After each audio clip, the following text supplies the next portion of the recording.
আসসালামু আলাইকুম বন্ধুরা, শুভ সকাল। বন্ধুরা, গত রাতে হয়ে গেল এই সময়ের সবচেয়ে আকাঙ্ক্ষিত লড়াই ম্যান সিটি বনাম রিয়াল মাদ্রিদ। এই ম্যাচের চুলচেরা বিশ্লেষণ নিয়ে এসেছি তোমাদের জন্য।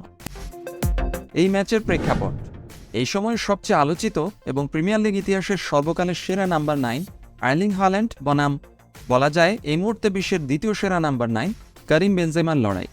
আবার তর্কাতীতভাবে এই সময়ের সেরা দল ম্যানচেস্টার সিটি বনাম দ্বিতীয় সেরা দল রিয়াল মাদ্রিদের যুদ্ধ।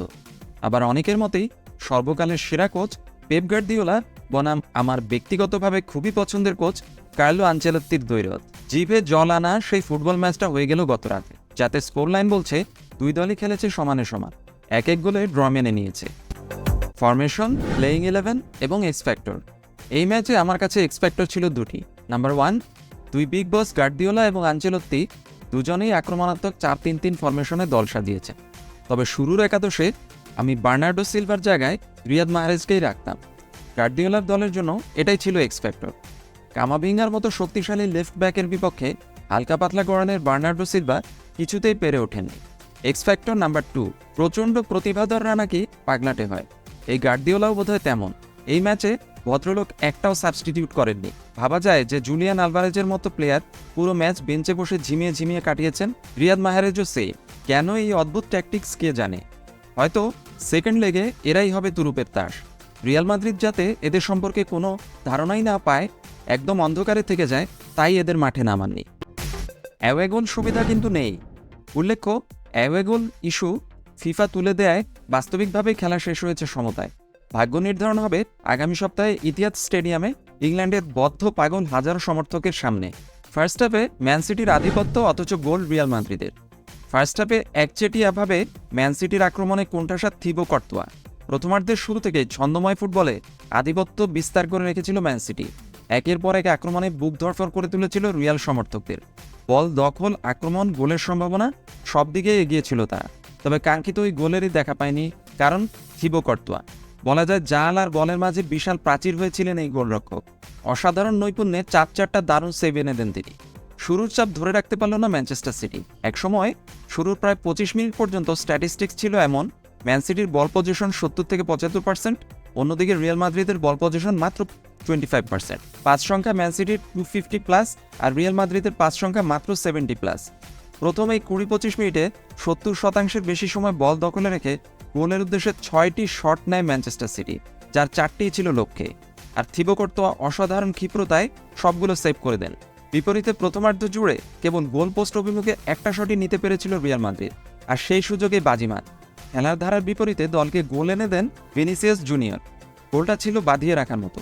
35তম মিনিটে কামাভিঙ্গার থেকে বল পেয়ে দুই ডিফেন্ডারকে হতভম্ব করে দিয়ে ম্যানচেস্টার সিটির ডিফেন্সকে ব্রেক করে 22 গজ দূর থেকে শট নেন তিনি। এডারসন ঝাঁপিয়ে পড়েও বলের নাগাল পান। তবে এডারসন বেশ কিছুটা এগিয়ে ছিলেন গোল পোস্ট থেকে। ভিনিসিয়াস জুনিয়র বুদ্ধিমত্তায় শুট করে বসেন, পেয়ে যান দুর্দান্ত গোল। দ্বিতীয়ার্ধে উল্টো চিত্র, ডি ব্রুইনের গোলের সমতা। দ্বিতীয়ার্ধে যেন চিত্রনাট্যে আসে পরিবর্তন। গোল পোস্টের মতো খেলার নিয়ন্ত্রণও হয় পালাবদল। এবার একের পর এক আক্রমণ সাজে রিয়াল মাদ্রিদ, কাঁপন তুলে দেন সিটির রক্ষণ দুর্গে। তবে এরই মাঝে সমতায় ফেরে ম্যান সিটি, গোল করে বসেন কেভিন ডি ব্রুইনে।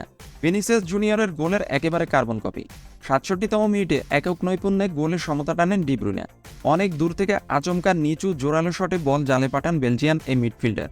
তবে ততক্ষণে ম্যাচের আধিপত্য বুঝে নিয়েছে রিয়াল মাদ্রিদ, রীতিমতো তটস্থ করে রেখেছিল সফরকারীদের। রিয়াল মাদ্রিদ কেন বড় দল?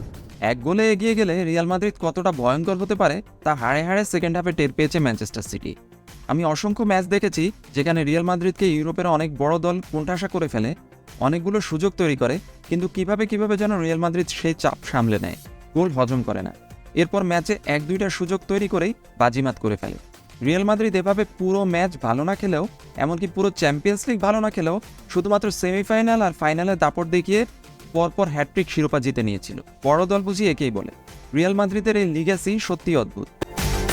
ম্যাচে গোল সংখ্যা এত কম কেন? দুই দলের গোলকিপারই দারুণ খেলেছেন পুরো ম্যাচ। থিবো কর্তোয়া নিশ্চিত অন্তত 5টা গোল সেভ করেছেন। অন্যদিকে এডারসনও ম্যান সিটির হয়ে নিশ্চিত 3টা গোল সেভ করেছেন। সেকেন্ড লেগ প্রেডিকশন এবং শিডিউল। শুরুতেই বলেছিলাম অ্যাওয়ে গোলের সুবিধা তুলে নিয়েছে ফিফা। ইতিহাদ স্টেডিয়ামে আমার প্রেডিকশন থাকবে ম্যানচেস্টার সিটি 2, রিয়াল মাদ্রিদ 1। দ্বিতীয় লেগ হতে যাচ্ছে ঠিক আগামী সপ্তাহে 18ই মে ম্যানচেস্টার সিটির মাঠে ইতিহাদ স্টেডিয়ামে। দেখা হবে নেক্সট ম্যাচে। টেক কেয়ার, আল্লাহ হাফেজ।